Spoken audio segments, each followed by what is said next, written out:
नमस्कार दोस्तों, आपका बहुत-बहुत स्वागत है आपके अपने YouTube channel Manoj Rawat tutorials में। तो आज हम देखेंगे आपकी हिंदी पेडागोजी के 30 महत्वपूर्ण प्रश्न। इस वीडियो में रहेंगे आपके 2 गद्यांश और 15 आपके जो पेडागोजी होता है उसके प्रश्न रहेंगे। तो चलिए आज का सेशन शुरू करते हैं। सबसे पहला आपका जो पेडागोजी का प्रश्न जो आपका पैराग्राफ दिया है वो है 121 से लेकर 128 तक का रहेगा। तो चलिए देखते हैं हम यह क्या कह रहा है। यहाँ पे कह रहा है कि सुप्रसिद्ध गीतकार गोपाल दास नीरज ने अपनी एक रचना में कहा है, जैसा हो आघात रे वैसा बजे सितार, तेरा ही आवाज की प्रतिध्वनि है संसार। ठीक है, अब यहाँ पे देखते हैं हम इसको एक लाइन में पढ़ते हैं और फिर इसका क्या है, इससे रिलेटेड हम क्या है उत्तर देने की कोशिश करते हैं। हम वाद्य यंत्रों पर जैसे आघात करते हैं वैसे ही ध्वनि उनसे निकलती है। यदि कठोरता से आघात करते हैं तो कठोर ध्वनि उत्पन्न होती है, लेकिन यदि कोमलता से आघात करते हैं तो कर्णप्रिय कोमल ध्वनि उत्पन्न होती है। ठीक है, यहाँ पे कह रहा है कि जब हम कोई वाद्य यंत्र बजाते हैं तो अगर हम उसे ज़ोर से बजाएंगे तो उससे वैसे ही ज़ोर की ध्वनि निकलेगी, कठोर ध्वनि निकलेगी। और अगर हम क्या है उसे कोमलता से बजाएंगे तो उससे क्या है कर्णप्रिय ध्वनि उत्पन्न होती है। ठीक है, फिर क्या कह रहा है, यदि हम किसी वाद्य यंत्र को नियम पूर्वक ठीक से बजाते हैं तो सही राग उत्पन्न होता है, अन्यथा सही राग उत्पन्न होने का प्रश्न ही नहीं उठता है।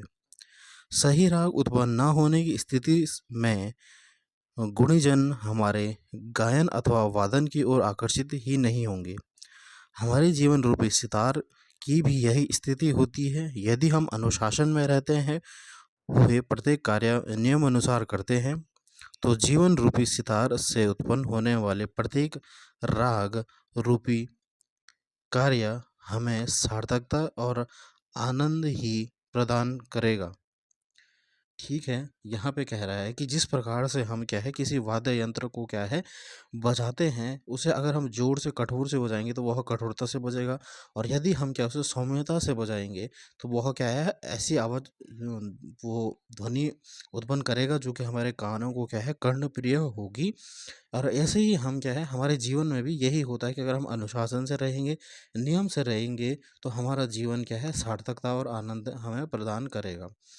दूसरा पैराग्राफ है इसमें कि इस संसार में हम जो कुछ सोचते, कहते अथवा करते हैं, वही हमारे पास लौटकर आते हैं, न कम न अधिक। जब हम किसी खंडर अथवा वादी में कोई अच्छा शब्द या वाक्य बोलते हैं, तो कुछ देर बाद वही अच्छा शब्द या वाक्य गूंजता हुआ हमें सुनाई पड़ता है। और यदि हम कोई बुरा, अपमानजनक अथवा घृणास्पद शब्द या वाक्य बोलते हैं, तो कुछ देर बाद वही बुरा, अपमानजनक अथवा घृणास्पद शब्द हमारे या वाक्य हमें सुनाई पड़ता है। ठीक है, यह कह रहा है, यहाँ से कह रहा है कि संसार में हम जो करेंगे वही हमें मिलेगा। अगर हम किसी का अच्छा करेंगे तो अच्छा मिलेगा, और यदि बुरा करेंगे तो बुरा मिलेगा। ठीक है, यहाँ पे कह रहा है फिर, यदि हम सुरीली आवाज़ निकालते हैं तो वैसे ही सुरीली आवाज़ लौटकर हमारे पास आती है, लेकिन यदि हम डरावनी आवाज़ निकालते हैं तो वैसे ही डरावनी आवाज़ लौटकर आती है। हम जैसा एक बार बोलते हैं वैसा ही कई बार सुनते और अभिशस्त होते हैं। पर यह बात अनुभव करते हुए भी इसका आशय हम समझते नहीं, क्योंकि आवाज़ के लौट कर आने पर थोड़ा वक्त लगता है, इसलिए हम उसे स्वतंत्र घटना मान लेते हैं। यह आसपास नहीं कर पाते हैं कि हमारे ही किए हुए काज, हमारे ही सोचे हुए भाव अलग दिशा में हमारे पास आते दिख रहे हैं। ठीक है, ये आपका पूरा पैराग्राफ हो गया। दो आपका जो स्टैंजा का ये पैराग्राफ है, सबसे पहले कह रहा है कि आपको वाद्य यंत्र से जीवन को कंपेयर कर रहा है, और दूसरा कह रहा है कि इस संसार जो होता है, इस संसार में जो भी हम करेंगे, जो हम बोएंगे वही हमें क्या है मिलेगा। ठीक है, इसका मतलब अर्थ ये होता है। चलिए अब यहाँ पे आपके प्रश्न शुरू होते हैं, 121 से आपके प्रश्न शुरू होते हैं। सबसे पहला प्रश्न कह रहा है कि घृणास्पद का संधि विच्छेद क्या होगा। संधि विच्छेद यानी आपको बीच से दो शब्दों में तोड़ना होता है। ठीक है, आपने संधि विच्छेद आपने पढ़ लिया होगा वैसे संधि विच्छेद जो होता है, ठीक है। तो घृणा इस पद का संधि विच्छेद क्या हो जाएगा, ये आपसे पूछा गया है। घृणा प्लस पद, तो ये तो नहीं बैठ रहा है। घृणा प्लस पद नहीं, घृणा प्लस इस्पद या फिर घृणा प्लस आस्पद। तो क्या हो जाएगा, घृणा प्लस इस्पद हो जाएगा या फिर घृणा प्लस आस्पद हो जाएगा, इन दोनों में से एक हो जाएगा। तो सही उत्तर हो जाएगा आपका डी, घृणा प्लस, ये आपका हो जाएगा घृणा प्लस आस्पद, ठीक है। इन दोनों को अगर मिलाएंगे तो ये क्या हो जाएगा, घृणास्पद, ठीक है। तो ऑप्शन डी यहाँ पे आपका सही आंसर हो जाएगा। अगला प्रश्न कह रहा है कि कौन सा विशेषण गोपाल दास नीरज के लिए उपयुक्त नहीं है, गीतकार, संगीतकार, रचनाकार, कवि, ठीक है। तो हमने देखा था आपका गीतकार उन्हें कहा गया था, रचनाकार भी कहा गया था और कवि भी कहा है, संगीतकार नहीं कहा गया था। तो ऑप्शन बी आपका सही आंसर हो जाएगा, संगीतकार। फिर कह रहा है कि एक ही वाद्य यंत्र से कोमल और कठोर ध्वनि निकलना किस पर निर्भर होता है, वाद्य यंत्र पर, बजाने वाले की कला पर, श्रोता की रुचि पर या फिर हल्के या तेज आघात पर। तो आपने देखा होगा, मैंने आपको बोला कि जिस हिसाब से हम बजाएंगे उसको, अगर हम जोर से बजाएंगे, हार्ड बजाएंगे उसको, तो वह क्या है, कठोर ध्वनि निकालेगा। यानी इसका मतलब क्या है, हल्के या तेज आघात पर। तो ऑप्शन डी आपका इसमें सही आंसर हो जाएगा। अगला कह रहा है कि कर्ण प्रिय ध्वनि का आशय है कानों पर प्रिय, कानों में प्रिय, कानों को प्रिय या फिर कानों से प्रिय। तो इसका सही आंसर क्या हो जाएगा, कानों को प्रिय ध्वनि आपका कर्ण प्रिय ध्वनि कहलाई जाती है। अब आपका जीवन के 7 सितार की तुलना किस लिए की गई है, ठीक है। तुलना ही असंगत है, जीवन सितार की भांति संगीतमय होना चाहिए, सितार बजाने की भांति जीने का भी एक सलीका होता है, जीवन तो सुरीला ही होता है। तो क्या हो जाएगा यहाँ पे हो जाएगा कि सितार बजाने की भांति जीने का भी एक सलीका होता है। ऑप्शन सी आपका यहाँ पे सही आंसर हो जाएगा। फिर आता है 126 प्रश्न, कह रहा है कि हम जैसा करते हैं वैसा पाते हैं, यह समझाने के लिए लेखक ने किसका उदाहरण दिया है, अनुशासन का, सितार का, आघात का या फिर गूंज का। तो मैंने आपको बोला किसका दिया था, आपका आघात का दिया था, ठीक है। अनुशासन नहीं होगा यहाँ पे, सितार भी नहीं हो, आघात, यानी जितने जोर से हम जिस चीज़ को बजाएंगे उतने ही जोर से वह क्या है, हमें क्या है, वैसी आवाज़ देगा। तो हम जैसा करते हैं वैसा ही पाते हैं, यह डिपेंड होता है किस पे, आघात पे। पहला ही पैराग्राफ में आपने पढ़ा हो। फिर है 127, कह रहा है आपका कि पर्दे की दृष्टि से उस शब्द को पहचानिए जो शेष शब्दों से भिन्न हो, कठोरता, कोमलता, निकलता या फिर सार्थकता। तो यहाँ पे दिख रहा है निकलता कोई शब्द नहीं होता है, यही आपका गलत है और हमें क्या है, गलत ही पूछा गया था। कठोरता होता है, कोमलता होता है और सार्थकता भी होता है।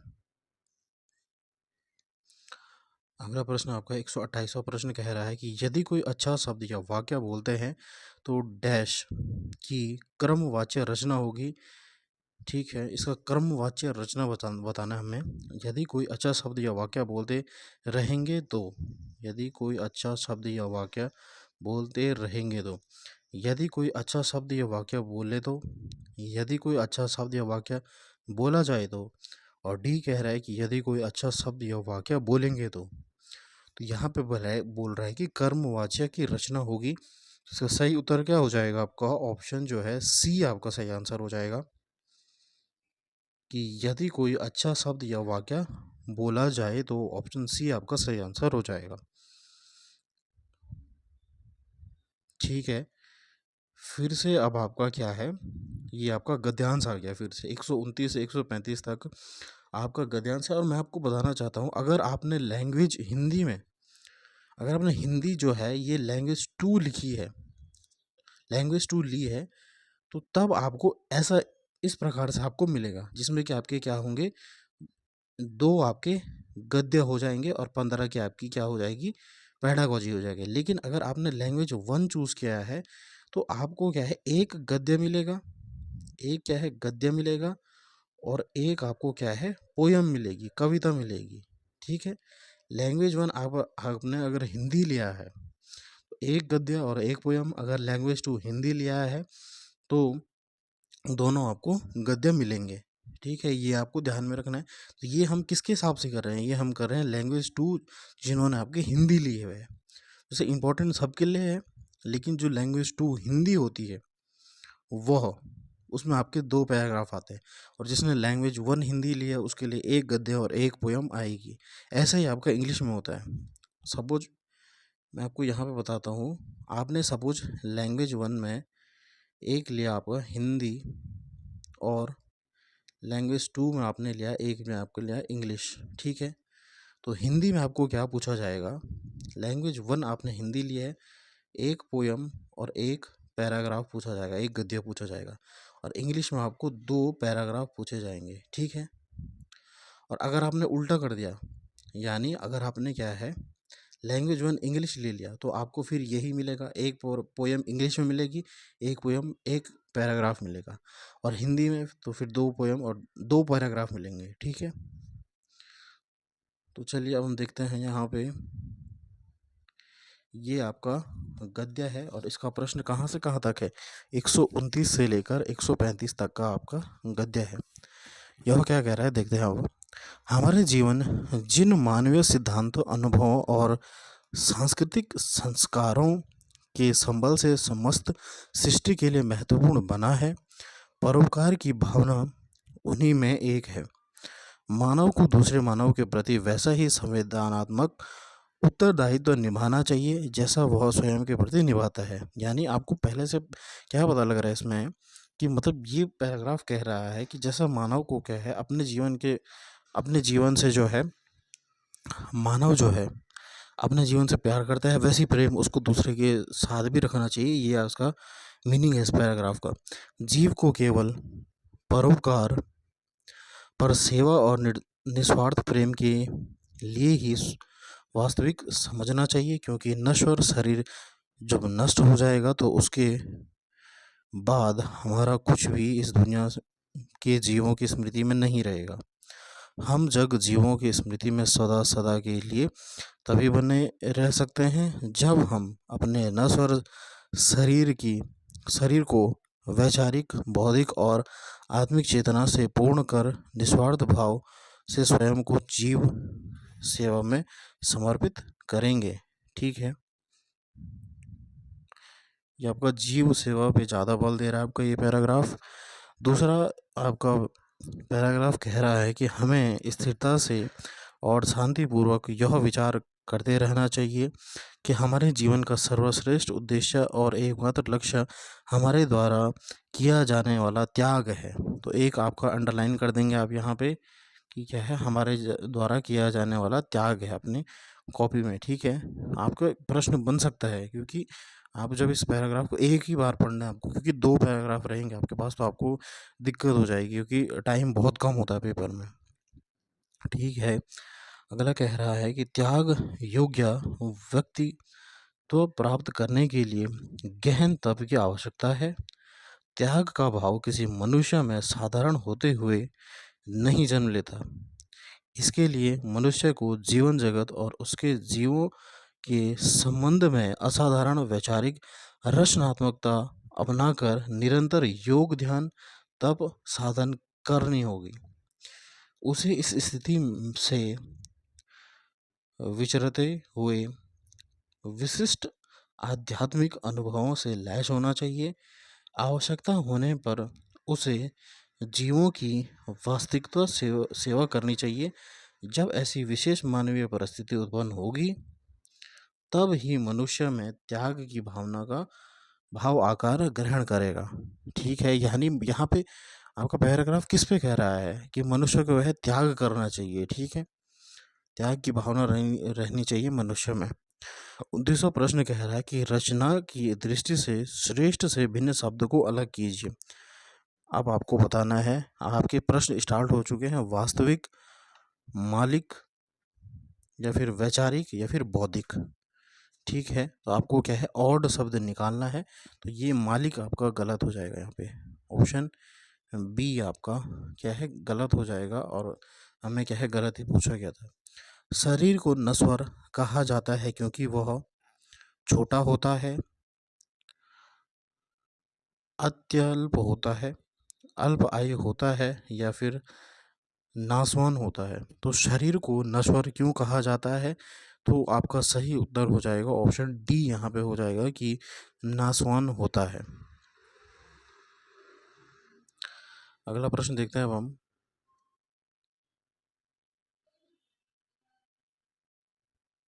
यह कह रहा है कि लोग हमें तभी याद रखेंगे जब हम वैचारिक उन्नति करेंगे, नश्वर शरीर को त्याग देंगे, वास्तविक ज्ञान अर्जित करेंगे या फिर निस्वार्थ भाव से सेवा करेंगे। तो ये हो जाएगा आपका कि वैचारिक उन्नति तो आपका नहीं कह रहा है, निस्वार्थ भाव से सेवा करेंगे। डी आपका सही हो जाएगा, पैराग्राफ के हिसाब से ये आंसर हो जाएगा आपका। जीवन का श्रेष्ठ उद्देश्य किसने बताया गया है, किसे बताया गया है? रचनात्मकता, शिक्षा, तप, त्याग। तो यहाँ पे हो जाएगा ऑप्शन जो है आपका त्याग कहा गया था आपका। ठीक है, त्याग आपका सही आंसर हो जाएगा। ये सब आपके पैराग्राफ के हिसाब से आपको टिक करना है। अगला आपका त्याग के योग्य वास्तविक प्राप्ति करने के लिए आवश्यक सद्गुणों की प्राप्ति, असाधारण रचनात्मक, साधारण पात्रता, सर्वोच्च मानवीयता। त्याग के योग्य व्यक्तित्व पाने के लिए क्या करना चाहिए आपको, यहाँ से पूछा गया है। तो यहाँ पे हो जाएगा असाधारण रचनात्मक होने चाहिए आप में।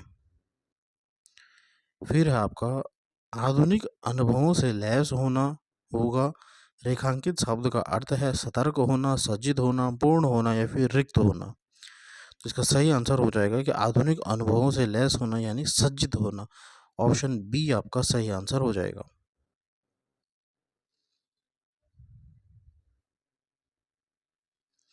अगला प्रश्न कह रहा है आपका आध्यात्मिक शब्द का निर्माण किस उपसर्ग की सहायता से हुआ? ये आपका ग्रामर आ गया, यहाँ पे व्याकरण आ गया यहाँ पे। ठीक है, आध्यात्मिक शब्द का निर्माण किस उपसर्ग की सहायता से हुआ है? आद्य, और अधि या फिर आदि, आदि। तो इसका सही आंसर क्या हो जाएगा? आदि धन आत्मिक, आध्यात्मिक हो जाएगा, आदि हो जाएगा, उपसर्ग हो जाएगा आपका आदि। अगला प्रश्न कह रहा है कि प्राथमिक स्तर पर बच्चों की सहज और स्वाभाविक मौखिक अभिव्यक्ति से सबसे कम महत्वपूर्ण है। यहाँ पे हो जाएगी आपके 136 से 150 तक आपकी क्या हो जाएंगे, ये पेडागोजी के प्रश्न आपके स्टार्ट हो गए हैं। ठीक है, कि प्राथमिक स्तर पर बच्चों की सहज और स्वाभाविक मौखिक अभिव्यक्ति से में कम महत्वपूर्ण है मौलिक विचार, स्पष्टता, शुद्ध उच्चारण, बोलने में आत्मविश्वास। तो यहाँ पे क्या हो जाएगा आपका मौलिक विचार सही होता है आपका, स्पष्टता भी हो जाएगी, शुद्ध उच्चारण नहीं, और बोलने में आत्मविश्वास बिल्कुल। तो यानी ऑप्शन कौन सा हो जाएगा आपका? ऑप्शन सी आपका सही आंसर हो जाएगा, जो कि कम महत्वपूर्ण है। शुद्ध उच्चारण पर आप ज़्यादा बल नहीं देते हो। अगला कह रहा है कि प्राथमिक स्तर पर बच्चों की भाषा का विकास सर्वाधिक रूप से निर्भर करता है समृद्ध भाषिक परिवेश पर, बिल्कुल सही। व्याकरण की जानकारी पर, व्याकरण जहाँ पे भी आ जाएगा गलत हो जाएगा।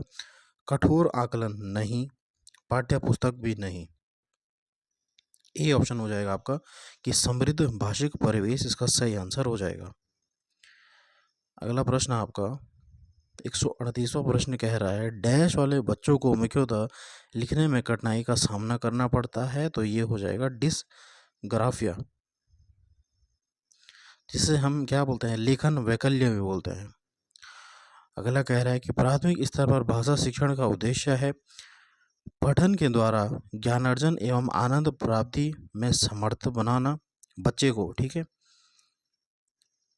कि पठन के द्वारा ज्ञान अर्जन एवं आनंद प्राप्ति में समर्थ बनाना, विभिन्न साहित्यिक विविधाओं की रचना और रचनाकारों के नाम याद रखना, याद करना जहाँ पे भी आ जाएगा गलत हो जाएगा। विषय सामग्री के माध्यम से केवल कठिन शब्दों के अर्थ जानना, केवल कठिन शब्दों के अर्थ जानना गलत। दूसरे के विचारों को शब्दों दोहराना मात्र की कुशलता का विकास करना, कि दूसरे के शब्द को हम दोहरा रहे हैं तो ये भी आपका गलत हो जाता है। तो ऑप्शन कौन सा आपका सही हो जाएगा? पहला आपका सही हो जाएगा कि पठन के द्वारा ज्ञानार्जन एवं आनंद प्राप्ति में समर्थन बनाना आपका सही आंसर हो जाएगा, ऑप्शन ए।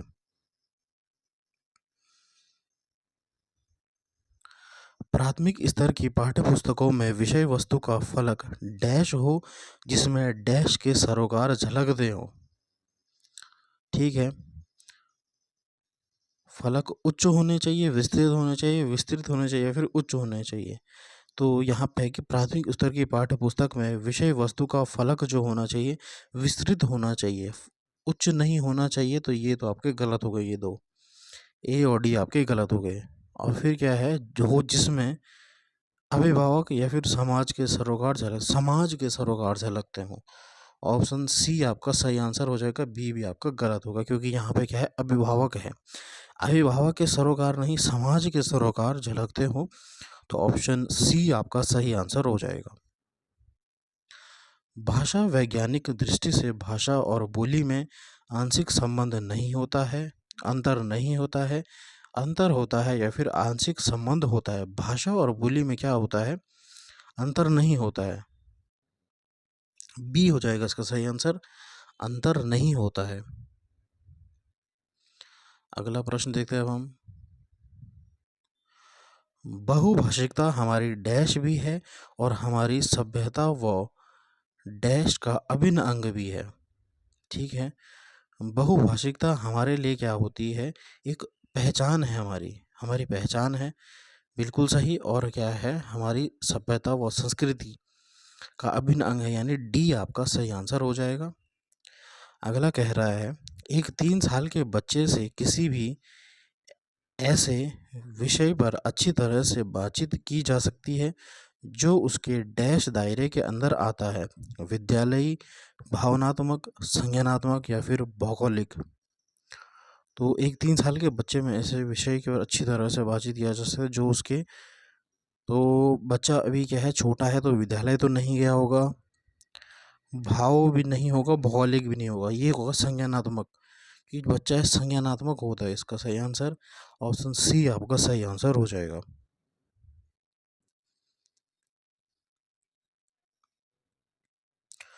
विश्व की सभी भाषाएं थोड़े से फेरबदल से एक ही लिपि में लिखी जा सकती हैं।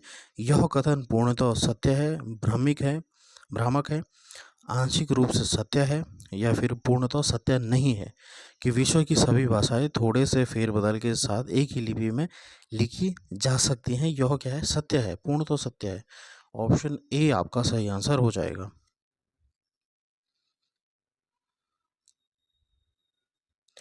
अगला प्रश्न है आपका कि भाषा में आकलन का क्या अर्थ होता है, आपसे पूछा गया है। साहित्यिक विधाओं की जानकारी का आकलन करना, भाषा व्याकरण, व्याकरण जहाँ पे भी आ जाएगा आपका गलत माना जाता है आपका। भाषा प्रयोग की क्षमता का आकलन करना, बिल्कुल सही। आलंकारिक भाषा का प्रयोग करना, गलत। तो यहाँ पे आपका सही आंसर हो जाएगा ऑप्शन सी आपका बेटर ऑप्शन हो जाएगा। जहाँ पे भी आ जाएगा आपका हिंदी पेडागोजी में हमें क्या है, बच्चों को क्या है भाषा प्रयोग की जो है क्षमता का विकास करना है। तो ये आपका सही माना जाता है, बिल्कुल राइट आंसर हो जाएगा आपका ऑप्शन सी। बच्चों की लेखन क्षमता का आकलन करते समय आप सर्वाधिक महत्वपूर्ण किसे मानते हैं। सुंदर लेखन नहीं, सुंदर लेख पे नहीं, और व्याकरणिक ज्ञान पे नहीं, और शुद्ध वर्तन यानी शुद्ध स्पेलिंग पे, वर्तनी किसे हम बोलते हैं, वर्तनी यानी आपका स्पेलिंग होता है, नहीं। ये हो जाएगा आपका विचार तत्व पर। ठीक है। जब भी आप जो है लेखन क्षमता का आकलन कर रहे हैं बच्चे का, तो आप क्या है उसकी लेखन, उसकी सुंदर लेख पे नहीं जाओगे या फिर उसके व्याकरण ज्ञान पे नहीं जाओगे, और कि ऐसा नहीं है कि बच्चे ने स्पेलिंग सही लिखी है, मात्रा सही, इस पे नहीं, उसके विचार पे आप जाओगे और उस हिसाब से उसका लेखन की जो क्षमता है उसका क्या है आप आकलन करोगे। तो ऑप्शन यहाँ पे क्या हो जाएगा आपका, डी आपका सही आंसर हो जाएगा।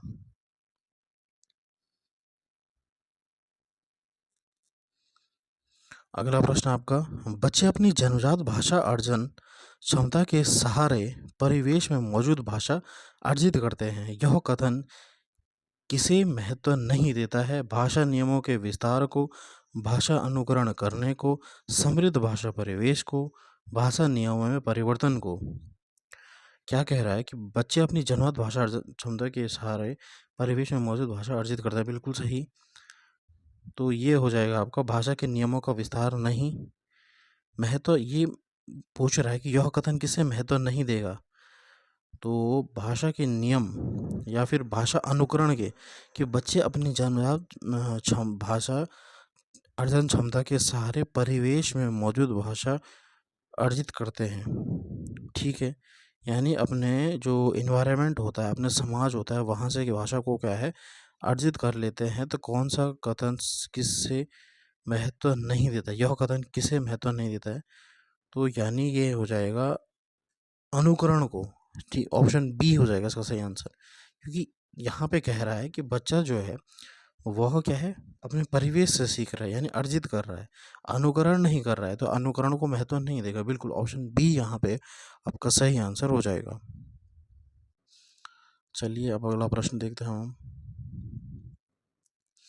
प्राथमिक स्तर पर भाषा कौशलों का विकास डैश कठिन है, साधन है, साध्य है या फिर संभव नहीं है।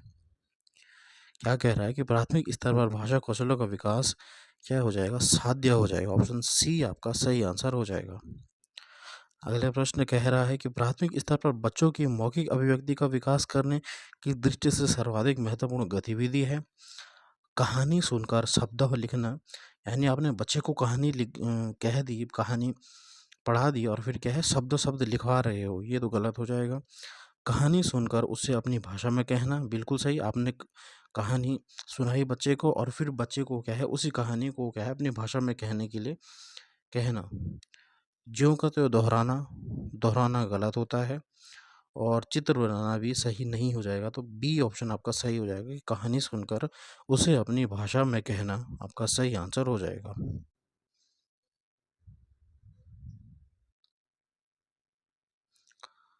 अगला प्रश्न है आपका, पहली कक्षा में पढ़ने वाली रोशनी लिखते समय अपनी मातृभाषा के शब्दों का प्रयोग करती है। भाषा शिक्षक के रूप में आप क्या करेंगे? मातृभाषा वाले शब्दों को स्वीकार करेंगे, रोशनी को समझाएंगे कि यह गलत है, मातृभाषा वाले शब्दों पर लाल घेरा लगाएंगे या फिर मातृभाषा वाले शब्दों का हिंदी अनुवाद लिख देंगे। तो यहाँ पे कह रहा है कि रोशनी जो है रोशनी लिखते समय अपनी वह क्या है अपनी मातृभाषा का प्रयोग कर रही है। तो आपने शिक्षक होने के नाते उसकी मातृभाषा को क्या है स्वीकार करना है, नकारना नहीं है। तो ऑप्शन ए आपका सही आंसर हो जाएगा। ठीक है, गलत नहीं है, घेरा नहीं लगाना है लाल पेन से, अनुवाद नहीं लिखना है। तो ए ऑप्शन आपका सही हो जाएगा कि मातृभाषा वाले शब्दों को स्वीकार करेंगे। ठीक है, तो स्टूडेंट्स आज हमने देखे आपके 30 महत्वपूर्ण प्रश्न आपके जो है हिंदी पेडागोजी से रिलेटेड। तो अगर आपको सेशन पसंद आ रहा है तो आपसे रिक्वेस्ट है कि चैनल को लाइक, शेयर और सब्सक्राइब ज़रूर करें। धन्यवाद। जय हिंद।